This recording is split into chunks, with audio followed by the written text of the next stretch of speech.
Hello friends, कैसे हैं आप सब। मैं आपका अपना साथी शिवशंकर मिश्रा लीगल दर्पण चैनल में स्वागत करता हूं।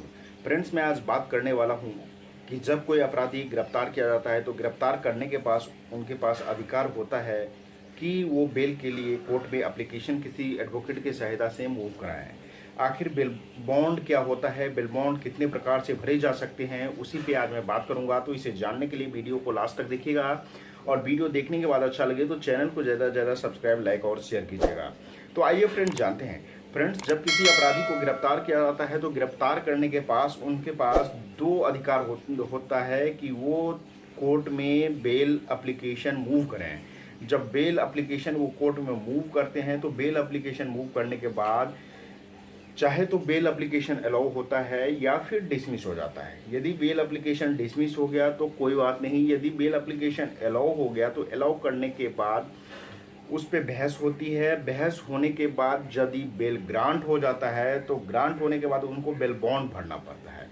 अब बेल बॉन्ड में एक तो सिक्योरिटी बॉन्ड होते हैं, दूसरा होता है पर्सनल बॉन्ड। अब सिक्योरिटी बॉन्ड और पर्सनल बॉन्ड क्या होते हैं, आइए समझाते हैं।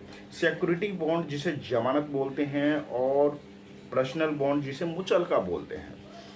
सिक्योरिटी बॉन्ड होता है ये कि यदि आपका बेल ग्रांट होता है तो 20,000, 30,000, 40,000 या जिस हिसाब से जो भी सिक्योरिटी अमाउंट रहे उस अमाउंट को आपको वहाँ पे देना पड़ता है। वो अमाउंट आपको वहाँ पे जब्त करके रखा जाता है ताकि आपको बेल मिलने के बाद आप कोई ऐसी हरकत ना करें जिससे कोर्ट का अवमानना हो या फिर आप कहीं भाग ना हो जाए, फरार ना हो जाए, तो इसलिए आपका अमाउंट जब्त करके रखता है।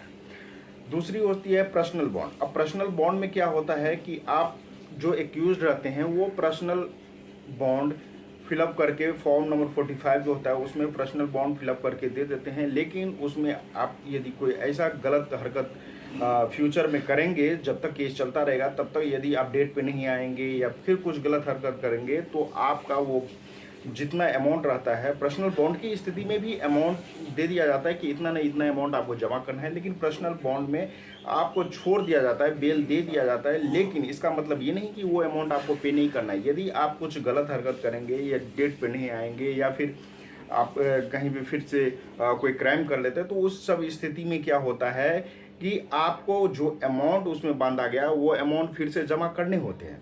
तो सिक्योरिटी अमाउंट ये होता है, सिक्योरिटी बॉन्ड ये होता है कि आपको तुरंत आप जो जमानती रहते हैं उनको चाहे तो एफडीआर हो या गाड़ी की आरसी हो, जितने वैल्यू का आपको बेल बॉन्ड भरने के लिए बोला जाता है उतने अमाउंट का आपको security amount at A time court में देना पड़ता है। बेल बॉन्ड के एप्लीकेशन के साथ आपको देना पड़ता है। लेकिन पर्सनल बॉन्ड में क्या होता है, वो आपको तत्काल देने की ज़रूरत नहीं होती है। पर्सनल बॉन्ड में आपको तत्काल देने की ज़रूरत नहीं पड़ती है। आप सिर्फ फॉर्म नंबर 45 पे जो पर्सनल बॉन्ड का फॉर्म होता है वो उस पर आप उनको भर के दे दें।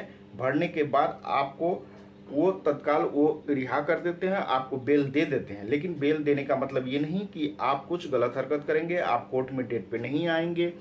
जो भी कोर्ट का रूल है उस हिसाब से आपको चलना पड़ेगा, उसको फॉलो करना पड़ेगा। यदि ये सब फॉलो करते हैं तो आपका पर्सनल बॉन्ड में जो अमाउंट बोला है देने के लिए वो अमाउंट वेव किया जाएगा। लेकिन यदि आप कुछ गलत हरकत करते हैं तो वो अमाउंट आपसे ले लिया जाएगा। कोर्ट आपको उस अमाउंट को ले लेगा। तो बेल बॉन्ड, सिक्योरिटी बॉन्ड और पर्सनल बॉन्ड यही होता है। तो आई होप कि अब आप लोगों को पता चल गया होगा। लेकिन फिर भी कोई कन्फ्यूजन हो तो आप मुझे कमेंट करके पूछ सकते हैं। नेक्स्ट वीडियो में मैं उसका जवाब देने का कोशिश करूंगा या फिर आप मुझे कमेंट कीजिए, मैं उसका जवाब जो है कमेंट में रिप्लाई करके देने का कोशिश करूंगा। आज तक के लिए इतना ही, फिर मिलेंगे नेक्स्ट वीडियो में। तब तक के लिए धन्यवाद।